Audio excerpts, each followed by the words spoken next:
There are two distinct groups of people in Arcane, the lazy poor plebeians and the hard-working folk up at topside. No, what I mean is the old and the new generation. Within Arcane, there is a literal divide between the weathered, elder generation who have made a lifetime's worth of mistakes and regrets and the fire-blooded new generation filled to the brim with ambition to change the world. A common thread in the show is the mentors and guardians of the past raising the youngins in the path of ideology they walk, but imparting the tragic lessons they learn through tribulation. Arcane and the Piltover Zahn storyline is all about progress. And what's progress without constantly entrusting change to the innocent and capable youth carrying lifetimes worth of wisdom? My premier example of this is between Vander and Vi. Both, as elder siblings, grew with an ingrained sense of responsibility that blossomed to encapsulate all of the Undercity. The good heart Vander told Vi to protect was the nature of throbbing empathy, an unrelenting thirst for the success and well-being of those under your care. It's with that empathy that both Vi and Vander were suffocating at topside's oppressive force while watching their countrymen starved and beaten. And with a burning passion, they strove for a better future and wished to challenge Piltover. But what's the point of a possibility at independence if the ones to enjoy that freedom died obtaining it? That wasn't worth it, and so they realized that peace was the best case scenario and sacrificed themselves to obtain it. Vi never had to fight or lose to get that realization. In Arcane, it's the duty for the mentors to guide their proteges down the path without regret. And Vi was entrusted with the good-heartedness of Vander. Vander's last words are puzzling. In a moment where half of his children are dead, himself with seconds to live after getting jumped by his brother, when Vi just had her life changed forever, he tells her, "Take care of Powder." At first, I thought that his last words were incredibly weak. How foolish I was. Vander has never been about words, and his strength comes from the love that he quite literally feels. Even with a bunch of shit that just happened, Vander thought about the person that wasn't there, the one most out of his sight, Powder. Vander has always been about looking out for the little guy, the one left unnoticed, those who need his attention the most. Whether or not he knew Powder blew up everything doesn't matter. He knows that Powder will face a lot of trauma from what just happened and thinks only of her without even making eye contact with Vi in his last moment. Vi was not in his sight.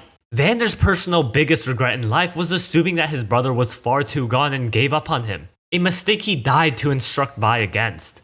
Keep that good heart of care and compassion and keep your loved ones close to strengthen it. Vi, at her lowest, needs to remember what she still has left and hold that oh so close to herself to inspire some hope to keep pushing on. The relationship between Vander and Powder is extremely underrated. A lot of people say Powder is neglected, but I think Vander wanted to keep her underdeveloped to form Vi into the ultimate protector and leader.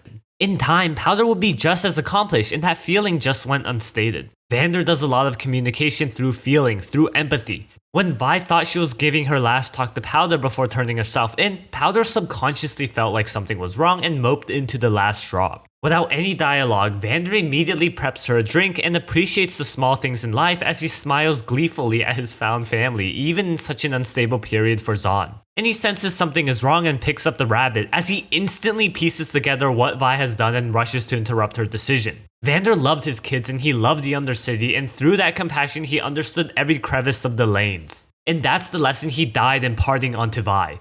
Silco commented that he thought Vi was the premier golden goose of the family. Not because she was a good fighter or capable leader, but he saw that same flame that fueled Vander. And with that flame, Vi clung onto hope within the prison, though her good nature deteriorated. But even with absolutely nothing, Vi was able to claw her way out of the darkest dungeon in Stillwater, form bonds and find allies even within the hostile overtaken Zahn, and undermine Silco's influence in 3 days. Vi climbed all the way up to Piltover's council before the systematic classism swallowed away her empathy again. And so Vi resorts back to the violence she engulfed herself in during her captivity and bum rushes to the Undercity to cause havoc. Wrath isn't where Vi gets her strength, and hence why she loses to Savika. Unlike Jinx, Vi isn't fully developed. She still has a lot of lessons to learn and does not have a solid identity for herself, even at the end of Season 1. And that's why she sees Vander again to remind herself who she is. Vi, at that moment, understands that her purpose is to be a defender, right when she syncs with her Hex Tech as it adapts to her will to form a literal shield that gives her the edge to defeat Savika. But connectedness does screw Vi over. At the tea party, Vi is way too attached to Powder, to Caitlyn, and her complete refusal to acknowledge Jinx is what sets her off the deep end. Jinx, after doing some friendly fire, was faced with two decisions: to become Jinx, who nobody loved at the moment, or Powder, to reconnect with Vi. But the fact of the matter is that she is not Powder anymore, and the false love from Vi is just that, fake. Again, Vi failed to understand who her sister was at that moment, explicitly showing us that she has a long way to go before she can take up Vander's role in society. Vi in Season 2 will choose her plan B, Caitlyn, to protect and fight for Piltover to ensure peace. Vi probably gets disillusioned with the war effort and loses Caitlyn too, hence her loss of purpose returning to mindless fighting. But like I said before the trailer, Vander has always been Vi's stone. Her confrontation with Warwick, a possibly warped, feral version of her father, is necessary to bring her out of the darkness again. And through killing Vander, Vi defines who she is and is ready to take his place, as the true successor of Vander has finally awoken, with the tested, unrelenting heart grown to be indomitable.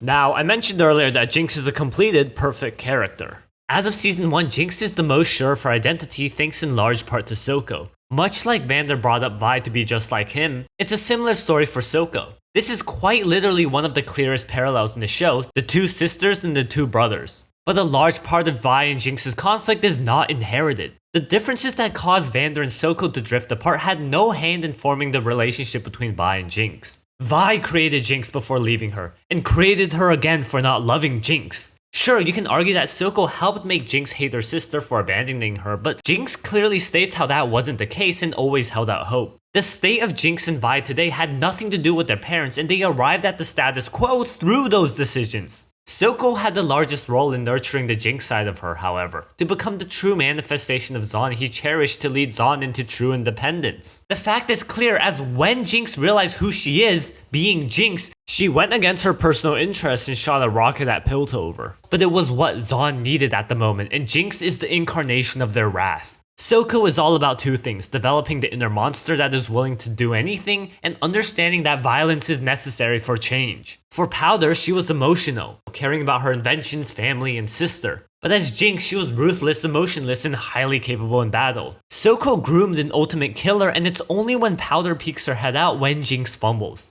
Silco saw that part in her and did everything in his power to cultivate the ferocious Jinx. Later, when Jinx is having an identity crisis on who to be and who to please, it's with Silco's last words reminding her that she is already perfect that Jinx gains confidence in herself, and trusts that being who she is at that moment, Jinx, is what's best for her. And as a result, she doesn't waver in her position. Even when knocked down, surrounded, and reminded of her father, Jinx stays steadfast and dominant as Powder is long dead. Silco realized the possibility of what's hidden under the surface of Powder, and that was what made him choose her as the premier hope of the city over literal independence. Now, as Jinx fully gives into her scorched path into Piltover, she will become the maximum violence necessary to change the dynamic of the two cities forever, an identity that blossomed under Silco's influence. Now for Caitlyn and Grayson, the relationship is less direct. In their shooting competition, Caitlyn tryhards it and gets mad at the former sheriff for holding her shot. Grayson talks about how her job as an enforcer and using her gun means she is able to protect people and establish justice within the city. Then she primes Caitlyn by asking her purpose of shooting. This event is what led Caitlyn to become an enforcer and quite literally defy her entire family. With such lowly, menial work that being an enforcer entails, Caitlyn chooses that path to understand her city and keep it safe as well. Caitlyn doesn't even seem to have that close of a relationship with Grayson, as her death wasn't even acknowledged by the young upstart. As a member of Piltover's upper house, Caitlyn feels a lack of purpose and hence why she fixated on shooting so much. But as an enforcer and investigator, she enthralls herself in the inner workings of the city and the systematic danger the Undercity seems to pose. But the type of justice Caitlyn hopes to uphold is empathetic and understanding, tending to injured Zaunites in spite of their actions or threat. Unlike the hard-ass Marcus, Caitlyn is willing to dive headfirst into the Undercity and connect with the residents and gain much more insight into the root problem.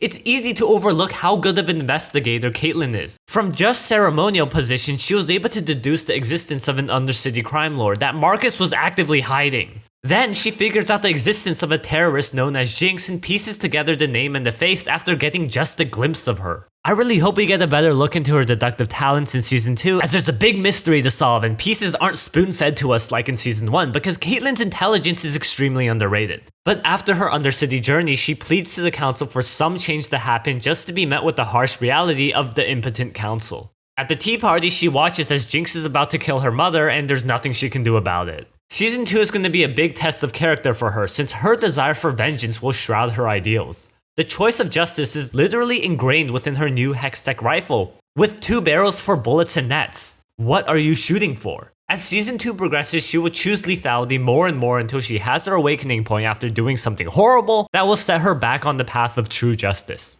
And that's when Caitlyn will be capable and experienced enough to become the next sheriff of Piltover and usher in the second period of peace after Grayson. After all, it was from her in which Caitlyn learned her sense of justice. Now, the mentor-student relationship is similarly distant between Mbessa and Mel. Mbessa teaches a lesson of being both a fox and a wolf, cunningness and ruthlessness being needed for a leader. Within the sheltered peace of Piltover, Mel's manipulation proves to be her most valuable trait, expertly maneuvering through Topside's noble class on her own to rise to Piltover's richest individual. Her aptitude towards politics gives her influence second only to Heimerdinger, but the lesson of being a wolf, Mel still takes to heart as an unruly Zahn gets more and more dangerous and she decides to push Jace to develop weapons. What sets Mel apart from everybody else in Piltover is her Noxian identity and familiarity with battle. That fundamental pragmatic aspect of her allows her to transcend temporary engagements to higher level schemes, unlike the rest of the short-sighted council. Always with an ulterior motive, Mel is essentially a mini Mbessa within Topside, and that is a direct result of her mother's tutelage. Even independent of her family, Mel and Piltover somehow learned the same lessons that Mbessa had to face, albeit less physical encounters.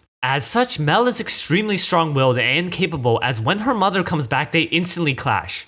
Equally dominant, steadfast, and intelligent, there's no way for either of them to win. For that was the strength Mbessa desired to carve into her daughter. Although Mbessa proves to be more physically imposing, Mel has the advantage through emotional appeal. Mel does have mommy issues, that is a fact. And when her mother steps into the fray, Mel loses all that independence and instead just shifts to stand opposite of her mother's bulldozing path. All of a sudden, Mel is for peace and against weapons because she realizes the greater threat militarism holds for Piltover's individual agency on a global scale. Mel's vision of Noxus was romanticized before she was reminded of Mbessa, to which she lathered gold ribbons across the painting to showcase the Piltover side dominating her identity. And to that image, she gives up her Noxian heritage when taking off her ring and voting for peace, squashing her pragmatic development and placing trust into the future into Zahn. When the rocket hits, Mel is going to be taken out of the picture to some extent, and without her Noxian defiance rounding out Piltover's council, it will certainly be vulnerable to outer shocks. Mbessa.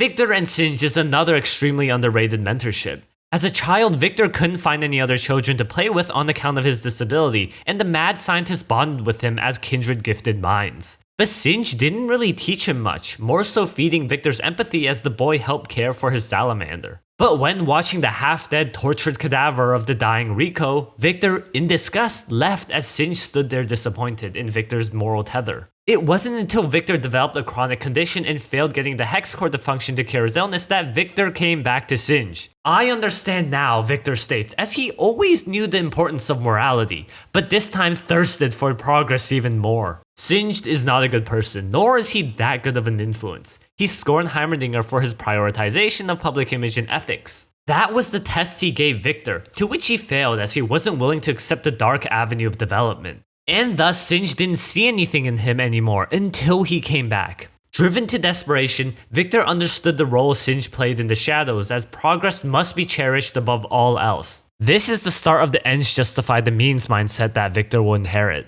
And with it, he will bring calamity in the form of the Arcane to Piltover next season. But at this moment, Victor starts slow and just takes some shimmer to help his experimentation and have the courage to test on himself. And it works! Victor's now able to run and conquered his lifelong ailment. Next is just the life-ending one. As Victor continues to transmutate himself, he kills his assistant, and grounds himself once again by reading her notebook. A shock for Victor, he regrets following Singe's advice. Victor gets to the point of accepting his death and trying to destroy the hex core, as there's no way to transmutate his human soul. Hopeless, Victor pleads to the council to give Zahn freedom, as he is content with the remainder of his life. I'd argue that if the rocket never happened, Victor would accept his death and die afraid. Again, I want to say that Singe's line sticks out to me, that they will hate him for taking Shimmer. This is clearly foreshadowing. Victor says he puts his trust in Jace, but we have already seen how the relationship between Singe and Heimerdinger went, and history will repeat with Victor and Jace. The explosion and following surgery will reveal to everyone what Victor has done to his body, and Jace will probably banish him. Now this would give another motivating factor for Victor, who I believe completely adopts the lesson Singe tried teaching. Outcasted from everything he knew and left with nothing, Victor will do whatever he can from the shadows of the world to push science to greater heights and bring his vision of goodness to Piltover notwithstanding. Now, for Heimerdinger, he is actually a mentor to two people, Echo and Jace. Heimerdinger has three main themes as I've mentioned: progress, time, and fear. The progress side of him was taken by Jace, while time and fear is handed down to Echo. Jace is literally Heimerdinger's successor, but Jace didn't really learn that much from him. Act 1 was just that magic was dangerous, to which Jace didn't listen, and Act 2 was that safeguard should exist, in which Jace also didn't listen. The passing of the torch is more figurative in this case, as both Heimerdinger and Jace are very progress-centric and wanted to take the city to new heights. From scientists to politicians, they corralled their legacy and influence to shape Piltover to their whim. As such, when Jace removed Heimerdinger from the council, Jace merely stepped into his shoes as the representation of Piltover. This time with a much younger outlook, prone to change but also mistakes. When it comes to the actual political sphere, Mel was directly Jace's mentor.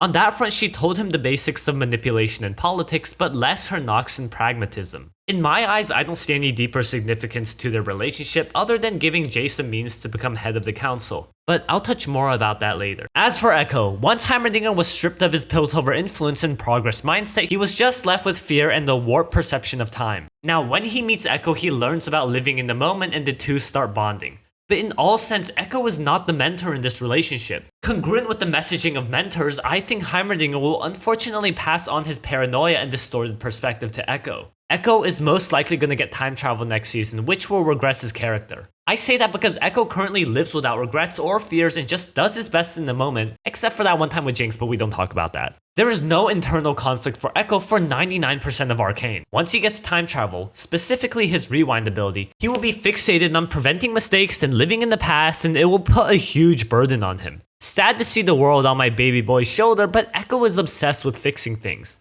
With Heimerdinger helping Echo create his time travel device, he is going to pass on his worst traits onto Echo, but it's okay because he'll finally get some more screen time. The role each mentor plays in Arcane is setting their protege off on their own character journey. As a result, characters are frequently inconsistent with their actions and behaviors by design, and especially in regard to what their mentor tries to shape them to be. Completed characters, case in point Jinx, settle on a defined version of themselves once the mentor leaves, as they are finally able to take up the mantle. Jinx is now leader of the Undercity, Mel is an excellent politician, Caitlyn knows what she wants to do. Once the elder generation stops interfering with the status quo, they pass their responsibilities on to the younger, more capable counterparts. But for those guides and guardians who are still involved, growing and changing, their students and children have yet to develop completely. With Mel incapacitated, Jace will be struggling with the weight of head councilman. Vi still cannot set herself down the singular path, and Echo tries bearing too much. Character arcs will wrap up, just like Jinx, when they are functional and consistent independently. But this isn't true in every single relationship, and the story would be boring if this was the case. Caitlyn will probably start looking up to Mbessa as her sense of justice. Singe is completely operational in Zaun, and I have no clue how he would work with Victor's Hexcore storyline.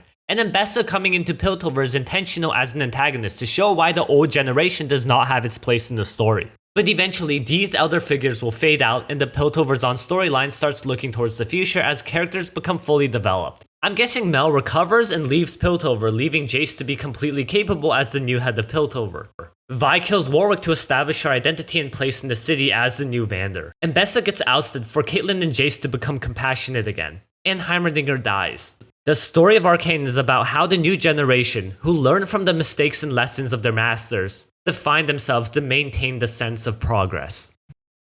Thank you guys for watching. Hope you guys enjoyed this analysis. Hope you learned something from this. Arcane always teaches me many new things every video I write. And yeah, I'll catch you guys in the next one. How about that? Bye.